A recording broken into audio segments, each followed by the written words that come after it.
A very pleasant good morning, dear readers. Welcome back to my channel, English Mentor. Today, we are going to analyze the editorial of 16th July. So let us start this editorial in detail. The title of this editorial is Times for Vigilance. देखो, time होता है समय, vigilance का मतलब होता है सावधान हो जाना, सतर्क हो जाना, यानी कि टाइम फॉर विजिलेंस का मतलब हो गया सही समय है सावधान हो जाने का। On monkey pox cases in India, unfortunately India के अंदर अब मंकी पॉक्स जो केसेस हैं उनको रजिस्टर किया गया है, तो इंडिया को अभी सावधानी बरतने की जरूरत है जिससे कि मंकी पॉक्स के स्प्रेड को रोका जा सके, उसके प्रसार को रोका जा सके। इंक्रीज टेस्टिंग, यानी कि अगर हमें मंकी पॉक्स को रोकना है तो डेफिनेटली सी बात है उसकी जो टेस्टिंग है उसको बढ़ाना होगा। बिल्डिंग अवेयरनेस, लोगों के अंदर जागरूकता बढ़ानी होगी। एंड नॉट स्टिग्मेटाइजिंग, स्टिग्मेटाइजिंग का मतलब होता है एक तरीके से किसी को डिफेम करना, कलंकित करना, एलिगेशन लगाना यहाँ पर द इन्फेक्टेड, बल्कि अगर जो भी इंसान इन्फेक्टेड हुआ है इस मंकी पॉक्स वायरस से, तो ऐसा नहीं है कि उसको हम क्या करें, उसको कलंकित करें, उसको डिफेम करें। Can stop the spread of monkey pox, और अगर ये सारी चीजों को फॉलो किया जाता है तो शायद मंकी पॉक्स को क्या किया जा सकता है, उसके स्प्रेड को, उसके वायरस के स्प्रेड को रोका जा सकता है। India reported it's first laboratory confirmed imported case of monkeypox virus when a 35 years old man in Kerala capital tested positive. और इंडिया ने अपना फर्स्ट रिपोर्ट किया केस किसका, मंकी पॉक्स का, जो कि लेबोरेटरी के अंदर कंफर्म हो गया है। इंपोर्टेड का मतलब जो बाहर से आया हो, और मंकी पॉक्स का केस जो कि एक 35 साल का एक ओल्ड मैन है, एक बूढ़ा, एक मतलब 35 साल का एक आदमी है जो कि केरला के अंदर, मतलब केरला कैपिटल टेस्टेड पॉजिटिव, जो केरला की जो कैपिटल है उसके अंदर उसको पॉजिटिव पाया गया, लैब के अंदर उसकी कंफर्मेशन की गई।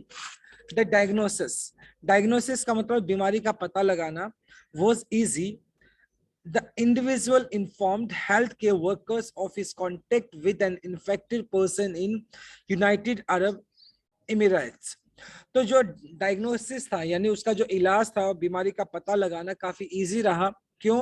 क्योंकि जिस बंदे को, द इंडिविजुअल, उस बंदे को जिसको मंकी पॉक्स हुआ है, उसने इन्फॉर्म किया हेल्थ केयर वर्कर्स, यानी स्वास्थ्य जो अधिकारी थे, स्वास्थ्य कर्मी थे, उनको इस बात का इन्फॉर्म किया ऑफ हिज कॉन्टेक्ट, की किस किस लोगों के बीच में कॉन्टेक्ट में आया था विद इन्फेक्टेड पर्सन, यानी जो इन्फेक्टेड पर्सन के, क्योंकि जो यूएई के अंदर वो गया था तो वहां पर कोई बंदा इन्फेक्टेड था और उस इन्फेक्टेड पर्सन के वो कॉन्टेक्ट में आया और जिसकी जानकारी उसने स्वास्थ्य कर्मियों को दी, जिसकी वजह से उसकी बीमारी का पता लगाना थोड़ा आसान रहा। To cut the transmission, transmission का मतलब होता है स्प्रेड, और ऑब्वियसली बात है अब ये जो 35 साल का जो एक आदमी है जो कि केरला की, जो केरला जो है उसकी जो कैपिटल है, तो ऑब्वियसली बात है वहां पे इन्फेक्टेड पाया गया है। तो उस ट्रांसमिशन को रोकने के लिए, उस स्प्रेड को रोकने के लिए, चैन को रोकने के लिए कि आगे ना बढ़े, people who have come in contact with him in Kerala have been isolated. Isolated का मतलब होता है सेपरेट कर देना, अलग कर देना। वो सारे के सारे लोग जो इस इंसान के संपर्क में आए, कांटेक्ट में आए हैं, उनको क्या कर दिया गया, उन सभी को आइसोलेट कर दिया गया है, उन सभी को अलग कर दिया गया है, जिससे कि मंकी पॉक्स के ट्रांसमिशन को, स्प्रेड को रोका जा सके। The first case of virus outside, मतलब ये जो फर्स्ट केस है, अगर देखा जाए मंकी पॉक्स का जो फर्स्ट केस है outside Africa was first reported in UK, on in UK. और मतलब अगर देखा जाए तो ये मंकी पॉक्स के जो केसेस थे वो साउथ अफ्रीका के अंदर पाए गए थे पहले, और साउथ अफ्रीका के बाहर, यानी फर्स्ट केस जो रजिस्टर किया गया था वो यूनाइटेड किंगडम के अंदर उसको रजिस्टर किया गया था ऑन मे 6। और ये जो फर्स्ट केस यूनाइटेड किंगडम के अंदर इसको रजिस्टर किया गया वो 6 मई 2022 को रजिस्टर किया गया था। सिंस देन, तब से the virus has spread to over 63 countries, और तब से मतलब लगातार ये मंकी पॉक्स का जो वायरस है लगातार बढ़ रहा है और धीरे धीरे करते करते अब ये 63 कंट्रीज के अंदर फैल चुका है। Europe has reported 8,238 cases from 35 countries as of July 12। और आज यहाँ तक यूरोप की अगर बात की जाए तो 12 जुलाई के आंकड़े तक ऐसा पता चलता है कि 35 कंट्रीज के अंदर 8,238 केसेस को अभी तक रजिस्टर किया गया है। And the US 1470 cases. और जहां तक यूएस की बात की जाए, अमेरिका की अगर बात की जाए 1470 केसेस जुलाई 14, जो यानी कि 14 जुलाई तक अमेरिका के अंदर 1470 केसेस ऑफ मंकी पॉक्स के क्या किए गए, रजिस्टर किए गए हैं। Never before has the virus spread to more than 100 people a year during any outbreak in the endemic countries except Congo।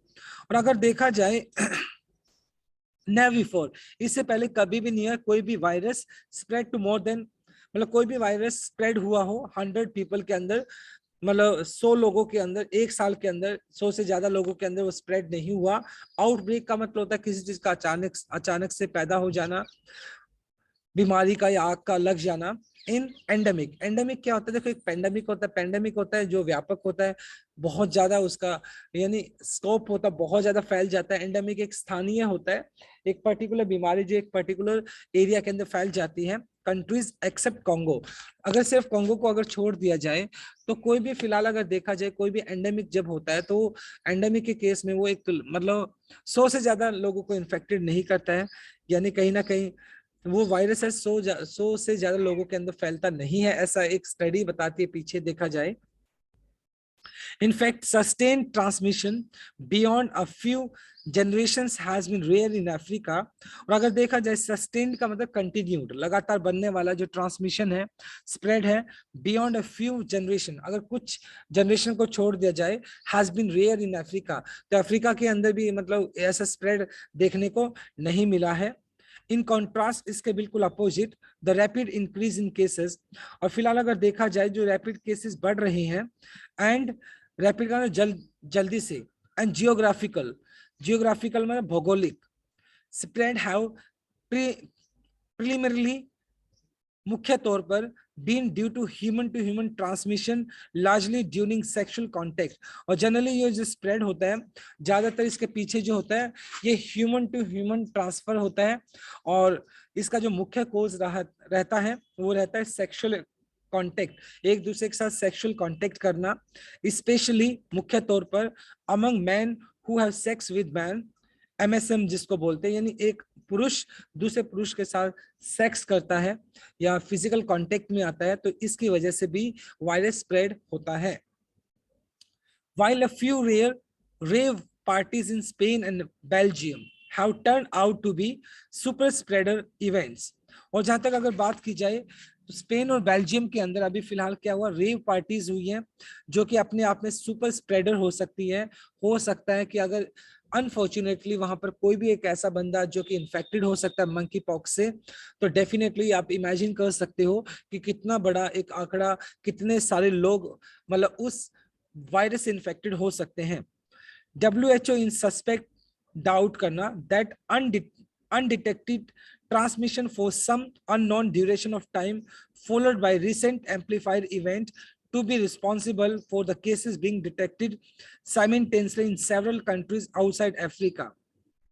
बताने की कोशिश ये की गई है, WHO इस बात को लेकर संदेह करता है कि अनडिटेक्टेड ट्रांसमिशन मतलब वो ट्रांसमिशन जिसको अनडिटेक्ट मतलब जिसको अभी तक पकड़ा नहीं गया है, जिसको डिटेक्ट नहीं किया गया है, फॉर सम अननोन ड्यूरेशन मतलब वो सारे के सारे लोग जिनके अंदर हो सकता है मंकी पॉक्स क्या हो, वायरस हो, लेकिन उनको डिटेक्ट नहीं किया गया और एक अननोन ड्यूरेशन, टाइम का भी नहीं पता कितने टाइम से वो इन्फेक्टेड है, और उसके बाद followed by recent amplifier. Amplifier का मतलब होता है किसी चीज को बढ़ा चढ़ाकर दिखाना या बहुत ज्यादा बढ़ा देना, इंक्रीज्ड जिसको बोल सकते इवेंट। और जो रेव पार्टीज का जो एक सुपर स्प्रेडर इवेंट हुआ, तो उसके अंदर हो सकते हैं बहुत सारे ऐसे लोग हो जो कि अनडिटेक्टेड रहे हो, हालांकि उनको हो सकता है कि उनको मंकी पॉक्स का वायरस हो, वो इन्फेक्टेड हो, लेकिन उनको पता ना हो, to be responsible for cases being detected. अब ऑब्वियसली बात है ये रिस्पॉन्सिबल हो सकता है अब आने वाले जितने भी केसेस डिटेक्ट हो रहे हैं in several countries outside Africa, और अफ्रीका के अंदर होने वाले जितने भी केसेस हैं तो इसके लिए रिस्पॉन्सिबल हो सकता है क्या? ये जो एक सुपर स्प्रेडर जो इवेंट हुआ, रेव पार्टीज हुई बेल्जियम और स्पेन के अंदर, तो ये एक बड़ा रीजन बन सकता है। With cases crossing 10,000 mark in non endemic countries, और जहां तक अगर देखा जाए with cases crossing 10,000 mark in non endemic countries, और मतलब जो नॉन एंडेमिक कंट्रीज है, गैर स्थानीय जो कंट्रीज है, देश है, वहां पर भी जो आंकड़ा वो 10,000 का आंकड़ा, जो मंकी पॉक्स का केसेस का आंकड़ा है, जो वो 10,000 से ज्यादा पार कर चुका है।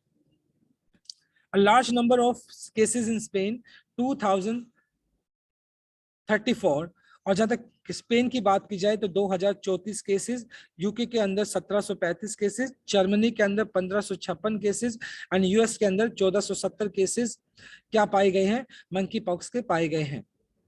The risk of virus becoming established in some of these countries is becoming increasingly real. Established का मतलब होता है स्थापित हो जाना, और कहीं ना कहीं ये जो वायरस है अगर परमानेंट तौर पर इन पर्टिकुलर कंट्रीज के अंदर अगर स्थापित हो गया तो इसका जो स्प्रेड के जो चांसेस हैं वो और भी ज्यादा बढ़ जाएंगे।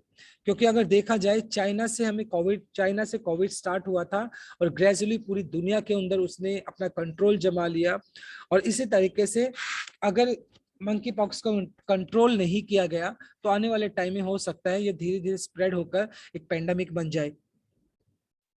While the first human case was reported in 1970, हालांकि मतलब अगर मंकी पॉक्स की अगर बात की जाए ना, ये जो फर्स्ट केस रिपोर्ट किया गया था 1970 के अंदर in the democratic Republic of Congo के अंदर इसको रजिस्टर किया गया था, and the virus became endemic in 11 countries in Africa, और ये जो 11 कंट्रीज है अफ्रीका कॉन्टिनेंट की, तो वहां पर ये एंडेमिक हो गया, एक छोटे से इलाके के अंदर ये फैलता रहा, causing small outbreak, छोटे छोटे मतलब आउटब्रेक होता, फैलाव होता रहा, प्रसार होता रहा। No attempts were made to study it at all these years, और मतलब इन सालों के अंदर मंकी पॉक्स के ऊपर छोटे छोटे स्प्रेड होते रहे, एंडेमिक होता रहा अलग अलग 11 कंट्रीज के अंदर देखा जाए साउथ अफ्रीका कॉन्टिनेंट के अंदर, लेकिन इस आउटब्रेक के ऊपर किसी भी तरह की कोई स्टडी नहीं की गई, कोई अटेंशन नहीं दी गई इन सालों में। With the virus having free run in non-endemic countries, अब फिलहाल अगर देखा जाए तो ये जो वायरस है मंकी पॉक्स का, वो नॉन एंडेमिक जो कंट्रीज है जहां पर ये फैला नहीं हुआ है वहां फ्रीली अब ये जा रहे हैं, क्योंकि इसको पहले डिटेक्ट नहीं किया गया, इसको मतलब लोगों को इसके बारे में पता नहीं था, तो ये अब ऑब्वियस सी बात है उन पर्टिकुलर कंट्रीज के अंदर जो एंडेमिक है जहां पर ये मंकी पॉक्स का वायरस पाया गया है, वहां से लोग जो इन्फेक्टेड लोग हैं दूसरी कंट्रीज में जाते हैं तो आसानी से इस वायरस को वो क्या करते हैं, स्प्रेड कर देते हैं, ट्रांसमिट कर देते हैं। साइंटिस्ट हैव नाउ अनवेल्ड का मतलब अनकवर करना, रिवील करना, मैनी डिस्कम्फर्टिंग फैक्ट्स। डिस्कम्फर्टिंग का मतलब होता है असहज कर देने वाले तथ्य, कहीं ना कहीं साइंटिस्ट ने अब असहज कर देने वाले तथ्य भी सामने लेकर आए हैं। The virus appears to be mutate का मतलब होता है जो वायरस है वो अपना रूप को बदल लेता है, म्यूटेट का मतलब एक तरीके से change appearance at much higher rate than what was assumed. Mutate का मतलब होता है वैसे अपने रूप को बदल कर आना, और जो जिस तरीके से कोविड का जो वायरस था वो भी म्यूटेट कर रहा था, वो चेंज कर रहा था अपने आप को, इन द सेम वे जो मंकी पॉक्स का जो वायरस है वो भी अपने आप को म्यूटेट करता है, और कहीं ना कहीं वो ज्यादा रेट से म्यूटेट करता है, जैसा ज्यूम किया गया था, जैसा सोचा गया था, उससे कहीं ज्यादा स्पीड से अपने आप को म्यूटेट करता है। And based on genome sequence from the current outbreak, genome sequence क्या हो गया, मतलब ये इसको जो वायरस है उसको स्टडी किया गया, उस स्टडी के आधार पर यह बताया गया है, they have found the emergence का मतलब होता है development of a novel clade का मतलब यहाँ पर हो गया एक तरीके से ग्रुप ऑफ ऑर्गेनिज्म, एक ग्रुप ऑफ ऑर्गेनिज्म जो कि मतलब एक ही वायरस से पैदा हुआ हो तो उसको बोला गया क्लेड, और यहाँ पे नोवेल नया हो गया। तो कहीं ना कहीं ये जो मंकी पॉक्स जो वायरस है उससे जो म्यूटेट होकर और ज्यादा वायरसेस मतलब इसी के कुछ स्वरूप बन रहे हैं, इसी के और मतलब ये वायरस म्यूटेट करके और ज्यादा मतलब अलग अलग रूप में आ रहा है of the virus in early मार्च। तो इसके कहीं ना कहीं हमें और दूसरे भी हमें इसके जो अपडेटेड वर्जन कह सकते हो इस वायरस के हमें देखने को मिले मार्च के अंदर। A recent study has found, और इस जो फिलहाल जो स्टडी हुई, अध्ययन हुआ है मंकी पॉक्स वायरस डीएनए, जिसके अंदर मंकी पॉक्स के जो डीएनए उसको स्टडी किया गया इन सैंपल ऑफ सीमन। सीमन मतलब वीर्य हो गया, स्लाइवा थूक हो गया, लार हो गया, यूरिन मलमूत्र हो गया, रेक्टल स्वैप। रेक्टल स्वैप का मतलब कह सकते हो जो आपका जो ना जो मूत्र होता है उसका जो स्वैप का मतलब सूजन हो गई। एंड फीसेस मलाशय का मतलब जो एक मतलब जो मलाशय जहां से मलाशय निकलता है तो उसका मतलब इन मतलब उसका जो साइज है उसकी अगर बात की जाए। And at high viral loads, और ये वायरल बहुत ज्यादा हो रहा है। द इन्फेक्टिशियस, इन्फेक्टिशियस का मतलब जो ट्रांसमिसेबल हो, जो फैल जाए। Disease potential of this body fluids was not studied, और मतलब ये जो infectious and disease potential of this bodies fluids was not studied, और ये मतलब इन जो इन्फेक्टिशियस जो डीएनए लिया गया उनका जो फ्लूइड है उसको फिलहाल स्टडी नहीं किया गया है। whether the nucleate by itself has a higher potential for human spread is not known। अब ये जो फिलहाल जो एक ऑर्गेनिज्म का ग्रुप है, ये कितना पोटेंशियल है, कितना ये स्प्रेड हो सकता है ह्यूमन टू ह्यूमन, तो ये अभी इसका पोटेंशियल को पता करना भी उसको नहीं पता है, उसको अभी स्टडी नहीं किया गया है। But surely close sexual contact is providing the virus much opportunity to spread within the MSM community। MSM community मतलब जो मैन टू मैन जो सेक्सुअल कांटेक्ट करते हैं उसको बोलते हैं। लेकिन अगर man to man sexual contact किया जाए तो इससे कहीं ना कहीं ये जो वायरस है उसके चांसेस बढ़ने के ज्यादा हो जाते हैं। with the sustained spread, sustained का मतलब होता है continued spread का फैलाव, and a few cases already detected in women। हालांकि मतलब ये जो लगातार ये जो केस है वो बढ़ते जा रहे हैं और महिलाओं के अंदर भी इन केसेस को डिटेक्ट किया गया है कहीं ना कहीं। The possibility of spread into general community cannot be totally dismissed। और ये जो फिलहाल अगर देखा जाए ये जो एक पॉसिबिलिटी बनी हुई है कि जनरल जो कम्युनिटी है, जो आम समुदाय है लोगों का, उसके अंदर ये वायरस फैल सकता है, तो इसकी जो पॉसिबिलिटी है उसको कहीं ना कहीं डिसमिस नहीं किया जा सकता, उसको इग्नोर नहीं किया जा सकता है। इंक्रीज टेस्टिंग, और इसके रोकने के लिए हमें क्या करना पड़ेगा, टेस्टिंग को बढ़ाना पड़ेगा। कॉन्टेक्ट ट्रेसिंग, कौन लोग किसके कॉन्टेक्ट में आए उसको बढ़ाना पड़ेगा। बिल्डिंग अवेयरनेस, लोगों को अवेयर करना पड़ेगा, जागरूक करना पड़ेगा। एंड नॉट स्टिग्मेटाइजिंग, स्टिग्मेटाइजिंग का मतलब डिफेम करना या फिर किसी को आरोप लगाना या किसी को कलंकित करना, और मतलब जो इन्फेक्टेड है उसको कलंकित नहीं करना चाहिए। The infected people can stop the spread, और ये जो मतलब अगर हम टेस्टिंग को बढ़ाते हैं, कांटेक्ट मतलब कौन किसके कांटेक्ट में आए, अगर इसको हम बढ़ाते हैं, अवेयरनेस बढ़ाते हैं, और एट द सेम टाइम वो जो लोग इन्फेक्टेड है उनको स्टिग्मेटाइज ना करें, उसको कलंकित ना करें, तो अगर ये सारी चीजों को फॉलो किया जाता है तो कहीं ना कहीं मंकी पॉक्स के स्प्रेड को बचाया जा सकता है, right. So my dear friend, actually the tone of this editorial was suggestive tone था आज का इसका। आई ट्रूली बिलीव आपको ये आर्टिकल समझ में आया होगा। Thank you so much. Please do like, share, comment, and subscribe to my channel. So tomorrow I'll continue with another article. Till then, bye bye. Take care and have a nice day.